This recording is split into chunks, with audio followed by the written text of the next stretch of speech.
আজকের গল্প জীবনের জুয়া খেলা।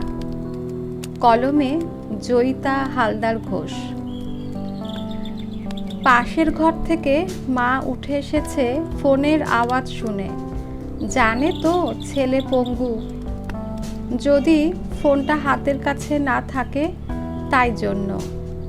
আরও একটা কারণ আছে অবশ্যই। আমি জানি মা অপেক্ষা করে থাকে সব সময়। এই বুঝি সৌতম ফোন করেছে। ওর বয়স মাত্র 9 বছর, কিন্তু যা হয় এই আধুনিক যুগে ও অনেক বেশি বড় হয়ে গেছে বয়সের তুলনায়। ওর মা বাবার সম্পর্ক এর জন্য বহুলাংশে দায়ী। হ্যাঁ, ও আমার ও ঐশ্বরীর প্রেমের একমাত্র স্মারক। ও আমাদের সন্তান, কিন্তু আজ বলতে দ্বিধা হয়, ও কি সত্যিই আমাদের ভালোবাসার সন্তান, নাকি লালসা কামনার ফসল? ফোনের ও প্রান্ত থেকে তখন ভেসে এসেছে মিষ্টি গলাটা। বাপি, কাল সকালে আমি তোমার কাছে যাব কিন্তু। আমি বললাম, হ্যাঁ বাবান, জানি তো। ঠাম্মি, দাদুন, আমি সবাই তো তোমার জন্য অপেক্ষা করছি। দাদুন গিয়ে নিয়ে আসবে তোমাকে। তুমি সকাল সকাল তৈরি থেকো। হ্যাঁ বাপি, আমি 8টার মধ্যে তৈরি হয়ে যাব। মামনি তো ভোরবেলা বেরিয়ে যাবে বলেছে অফিসের কাজে। ঠিক আছে সোনা, এবার হোমওয়ার্ক শেষ করে খেয়ে ঘুমিয়ে পড়ো তুমি। ও প্রান্তের কচি গলাটা হ্যাঁ গুড নাইট বাপি বলে ফোন রেখে দিল। আমি মায়ের দিকে তাকিয়ে বললাম, কাল মনটা ভালো হয়ে যাবে, তাই না মা? মা মাথা নাড়ল নিঃশব্দে। আমি আবার পেন হাতে নিয়ে পৌঁছে গেলাম সেই সব দিনগুলোতে। কি বলবো, সে কি সুখের দিন ছিল নাকি দুঃখের? সব যেন সাদা কালো ছায়াছবি, একের পর এক দৃশ্যপট পরিবর্তন। একদিন সকলে মিলে বসে চা জলখাবার খেতে খেতে প্ল্যান করা হলো মা বাবার ইচ্ছে মতো একটা গেট টুগেদার করে সব আত্মীয় স্বজনকে নিমন্ত্রণ করে আমাদের বিয়ের আনুষ্ঠানিক পর্ব সারা হবে। এর জন্য ঘর একটা ভাড়া নেওয়া দরকার। বাবা বললেন, ওসব ব্যবস্থা আমিই করব। বৌমা, তোমার কি মত? ঐশ্বরী খুশিতে উজ্জ্বল। ওর বাপের বাড়ির সঙ্গে কোনো যোগাযোগ না থাকায় ও খুবই ম্রিয়মাণ হয়ে থাকে, কিন্তু এহেন আনন্দ অনুষ্ঠান এর কথা শুনে ও খুব খুশি। পরের সপ্তাহে ওর জন্য বেনারসি কিনে আনলো বাবা। আমি কিছু করার আগেই তারা সবাই যথাসাধ্য আয়োজন করে ফেলল। কিন্তু কথায় বলে না, ম্যান প্রপোজেস, গড ডিসপোজেস। আমরা ভাবি এক আর হয় আর এক। উৎসবের আগের সন্ধ্যেতে সেই অপ্রীতিকর ঘটনা ঘটে গেল। হঠাৎই ঐশ্বরীর বাপের বাড়ির দারোয়ান এসে হাজির। প্রচণ্ড কাঁদতে কাঁদতে বহুকালের পুরনো ওদের বাড়ির সেই লোকটি বলল, কিছুক্ষণ আগে ঐশ্বরীর বাবার হঠাৎ হার্ট অ্যাটাক হয়ে গেছে, হসপিটালে নিয়ে যাওয়া হয়েছে। উনি বারবার মেয়ের নাম করছিলেন কদিন ধরে। ব্যাস, আর কি, শত হলেও একমাত্র সন্তান ঐশ্বরী। সঙ্গে সঙ্গে বলল, বিলাস কাকা, আমি যাব বাপির কাছে। আমরা হতচকিত সমস্ত ঘটনায়। আমার মা বাবা দুজনেই আমাকে ওর সঙ্গে যেতে বললেন। যতই অপমানজনক পরিস্থিতি হয়ে থাকুক, মানুষের বিপদে মানুষের মতো আচরণ করো। তাছাড়া ও তোমার বিবাহিতা স্ত্রী, ওকে এই বিপদে একলা যেতে দেওয়া ঠিক হবে না। তারপর 3 দিন জমে মানুষের টানাটানির পর ওর বাবা ধীরে ধীরে একটু সুস্থ হয়ে উঠলেন। তারপর উনি বাড়ি ফিরলেন। ঐশ্বরীও ওর বাপের বাড়ি চলে গেল, একবারও কারোকে কিছু না জানিয়ে। এমনকি আমিও যেন কত দূরের মানুষ। খুব আশ্চর্য হলাম ওর ব্যবহারে। যাই হোক, কর্তব্যের খাতিরে যাওয়া আসা শুরু হলো আমার শ্বশুর বাড়িতে। কিন্তু বন্ধ হয়ে গিয়েছে ততদিনে আমাদের বাড়ির সেই গেট টুগেদার অনুষ্ঠান, কারণ ঐশ্বরীর বাবার অসুস্থতা। এরপর ধীরে ধীরে উনি সুস্থ হয়ে উঠলেন, কিন্তু ঐশ্বরী এক নতুন মানুষ হয়ে গেছে তখন। ও আমাকে ডেকে একদিন বলল, অমু, তোমাকে এতদিন বলতে পারিনি আমার মনের কথাটা, আজ বলতেই হবে এবার। আমি খুব শান্তভাবে বললাম, বলো, কি বলা হয়নি এতদিন? ও যা বলল, অমু, আমি তোমাকে ভালোবাসি, তাই শুধু তোমার সঙ্গে ঘর করতে চাই আমি। তোমাদের মধ্যবিত্ত পরিবারে আমার দমবন্ধ হয়ে আসে। আমি অনেক কষ্টে এই 2 মাস কাটিয়েছি, কিন্তু আমার এই বাড়ি ছেড়ে আমি কোথাও থাকতে পারবো না। তোমাকে ছাড়া আমি বাঁচবও না। অতএব একটাই পথ, তুমি এই বাড়িতে থেকে যাও প্লিজ। আমার বাবা আর কোনো দিন সম্পূর্ণ সুস্থ হবে না, ডক্টর বলেই দিয়েছেন। আমার মাকে এই অবস্থায় আমি একলা থাকতে দিতে পারবো না। তাছাড়া তোমার সঙ্গে তো কোনো খারাপ ব্যবহার কেউ করেনি। তুমি এখানে থাকলে কোনো অসুবিধা হবে না কারুর, বরং সব দিক থেকে ভালোই হবে। এই পর্যন্ত শুনে আমি সেদিন আর কথা না বাড়িয়ে ফিরে এলাম বাড়িতে। মা জিজ্ঞেস করলো, কী রে অমু, মুখটা শুকনো কেন রে? বৌমার বাবা ভালো আছেন তো? আছেন। এত সংক্ষিপ্ত উত্তরে মা সন্তুষ্ট হলো না, আবার বলল, তবে কি হয়েছে বল না আমাকে। তরতর করে কলম আজ যেমন চলছে তেমনি মাকে সেদিন উজাড় করে সব কথা বলে ফেললাম। মাকে এও বললাম, কি করব বলো মা, আমি শেষ পর্যন্ত ঘর জামাই হব, নাকি ওকে ছেড়ে দেব জীবনের মতো? ও যে এ বাড়িতে আসতে চায় না আর। তোমরা এত আদর যত্ন করেও ওর মন পেলে না। আশ্চর্য লাগছে গো, ও এই 3 মাস যে ব্যবহার পেয়েছে তারপরও ওর এই বাড়ির প্রতি কোনো দায়িত্ব নেই। আমার মা বলল, ওরে, ওর বাবা এত অসুস্থ হয়ে পড়েছেন তাই বোধহয় এমন বলেছে।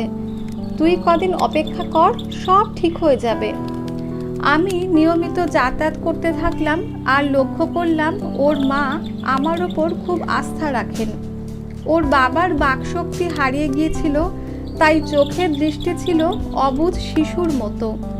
কেমন অদ্ভুতভাবে সমস্ত পরিস্থিতিটাই বদলে গেছে। কোথা থেকে যেন সেই গানটা ভেসে আসছে, যে ছিল আমার স্বপ্নচারিণী, তারে বুঝিতে পারিনি, তারে বুঝিতে পারিনি। দিন চলে গেছে খুঁজিতে খুঁজিতে। সত্যি নিজেকে কি চিনতে পেরেছিলাম আমি?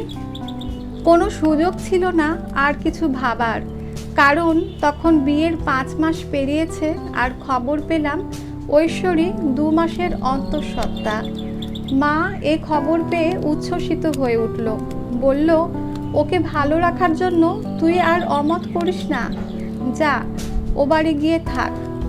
যে আসবে সে তো আমাদের বংশধর, দেখিস সব ঠিক হয়ে যাবে পরে। মায়ের চোখে জল, তবু প্রাণের প্রদীপকে শ্বশুর বাড়িতে থাকার জন্য অনুরোধ, শুধুমাত্র ঐশ্বরীর গর্ভের সন্তানের মঙ্গল কামনায়। আমি বহু দ্বিধাদ্বন্দ্ব নিয়ে ওই বাড়িতে গেলাম, প্রায় বছরখানেক থাকলামও। ততদিনে আমাদের ঘর আলো করে এসেছে সৌতম। আমাদের ছোট্ট সোনা সকলের আদরে বড় হতে থাকে। ঠাম্মি, দাদুন, দিদিমা, দাদান সবাই খুব খুশি ওকে পেয়ে। ঐশ্বরীর সব আবদার পূরণ করে দিন কেটে যায়। আমার জীবন কেমন কাটছিল তা নিয়ে ভাবার সময় পাইনি কখনো। তবে ওর বাবার অসুস্থতা দিনে দিনে বাড়ছে, আর বাড়িতে একজন ডক্টরকে নিয়মিত আসার জন্য ব্যবস্থা করে দিতে হয়েছে, যাতে চিকিৎসার ত্রুটি না হয়। ঘর জামাই হিসেবে আমার মূল্য ক্রমশ কমছে, কারণ ঐশ্বরীর চাহিদা পূরণ করবার ক্ষমতাই নেই আমার। এটা বেশ বুঝতে পারছিলাম। আজ খুব ভালো কাটলো সারাদিন। সৌতমকে আমার বাবা নিয়ে এসেছিল ওর দাদুর বাড়ি থেকে সকালবেলাতেই। ও এমনিতে খুব শান্ত, দেখতে একেবারে মায়ের মতো। অপূর্ব টানা চোখ, গায়ের রং উজ্জ্বল গৌরবর্ণ, আর বেশ লম্বা চেহারায় আমার আদলটাও বোঝা যায়। ওর মুখের দিকে তাকালে আমার বুকের ভিতর তোলপাড় করে। আমি কি এই দেব শিশুর ওপর অন্যায় করেছি? নিজেই ক্ষতবিক্ষত করি নিজের প্রশ্নে বারবার। ও যেদিন আমাদের বাড়িতে আসে, আমাদের বাড়িটা একটা স্বর্গোদ্যান হয়ে ওঠে। ঠাম্মির কোলে বসে যত রাজ্যের মনের কথা চুপি চুপি বলতে থাকে। আবার আমি জানতে চাইলেই দুষ্টু হেসে বলে, না বাপি, বড়দের কথা শুনতে নেই। আসলে এই কথাটা শুনতে ও অভ্যস্ত, তাই আমাকেই ওর ছোট মনে করে এরকম বলে দেয়। যদিও আগেও দেখেছি ও বয়সের তুলনায় অনেক বেশি গম্ভীর আর সমজদার ছেলে, কিন্তু মাঝে মাঝে ছেলে মানুষই ফুটে ওঠে ওর ব্যবহারে। দুপুরে আমাকে হুইল চেয়ার ঠেলে খাবার টেবিলের পাশে নিয়ে গিয়ে ও আমাকে বলল, বাপি, আমার স্কুলের এক বন্ধু বলছিল ওর জেঠুও এমন হুইল চেয়ার নিয়ে চলতো, কিন্তু কি ট্রিটমেন্টে এখন একদম সুস্থ হয়ে গেছে। তুমিও যদি ওই ট্রিটমেন্ট করাও তাহলে তুমিও আগের মতো সুস্থ হয়ে যাবে তো বাপি। করাও না বাপি, আমি তাহলে আগের মতো তোমার কাছে থাকবো সব সময়। আমার যে হোস্টেলে একদম ভালো লাগে না। তুমি পড়াবে, তুমি আমাকে রোজ রোজ পার্কে নিয়ে যাবে, রাতের পড়া শেষ হলে তুমি আমাকে সব প্রজেক্ট বুঝিয়ে ছবিগুলো এঁকে দেবে। প্লিজ বাপি, তুমি ওই ট্রিটমেন্টটা করাও না। ওর কথায় আমাদের তিনজনেরই দু চোখে জল এসে গেল। ওকে বুকে টেনে নিয়ে বললাম, হ্যাঁ নিশ্চয়ই, আমি আগের মতোই সুস্থ হয়ে যাব বাবা। দেখো, আমি ওই ট্রিটমেন্টটাই করাবো। এবার খেয়ে নাও সোনা। ও ঠাম্মির দেওয়া শুক্তো ভাত, ডাল, ফুলকপির তরকারি, চিংড়ি মাছের মালাইকারি খেতে লাগলো পরমানন্দে। ওর এগুলো প্রিয় খাবার, তাই মা বাবা সব আয়োজন করে ও এলেই। ওর দাদুর বাড়িতে অনেক অনেক সুস্বাদু পদ রান্না হয় ঠিকই, কিন্তু সেখানে এই উষ্ণ আদরটুকুর বড্ড অভাব। এটা বুঝতে পারছি গত বছর কয়েক ধরে। খাওয়া দাওয়া সেরে তম চলে গেল ঠামির খাটে দুপুরের গল্প শোনার সময়। এখন সেই আমাদের ছোটবেলা মনে পড়ে গেল। মায়ের মুখে শোনা ঈশপের গল্প, ঠাকুমার ঝুলি, সুকুমার রায় আর রবীন্দ্রনাথের ছোট গল্প আমাদের জীবনে সাহিত্যের প্রথম পাঠ। তম মানে আমার ছেলে এই স্বাদ একটু একটু করে পাচ্ছে ও আগের দিনই। বাবার বইয়ের দোকানে ওই গল্পের বইগুলো খোঁজও করেছে, শুনেছি বাবার কাছে। আমি এই ফাঁকে আজই অতীতের কাহিনী ইতি করব ঠিক করে পেনটা হাতে নিলাম। পাশের বাড়িতে বোধহয় FM রেডিওতে বাজছিল প্রিয় কিশোর কুমারের গান, আজ থেকে আর ভালোবাসার নাম নেব না আমি। কি ভয়ঙ্কর সত্যি হয়ে গেছিল সেদিন এই গানটা। যেদিন একটা অফিসের মিটিংয়ে গিয়েছিলাম, হোটেল আশিয়ানা এলিগ্যান্টে। টেবিলে আমরা 4 জন বসেছি। আমার অফিসের একটা প্রজেক্ট সাইন করাতে অন্য দুটি অফিসের 2 জন সেলস এক্সিকিউটিভ এসেছিলেন। বসে আলোচনা চলছে, এমন সময় পাশের টেবিল থেকে খিলখিল করে হাসির আওয়াজ কানে আসতেই ওদিকে তাকিয়ে দেখি ঐশ্বরী অন্য এক সুদর্শন পুরুষের সঙ্গে অত্যন্ত ঘনিষ্ঠ অবস্থায় বসে প্রাণ খোলা হাসিতে লাল হয়ে উঠেছে।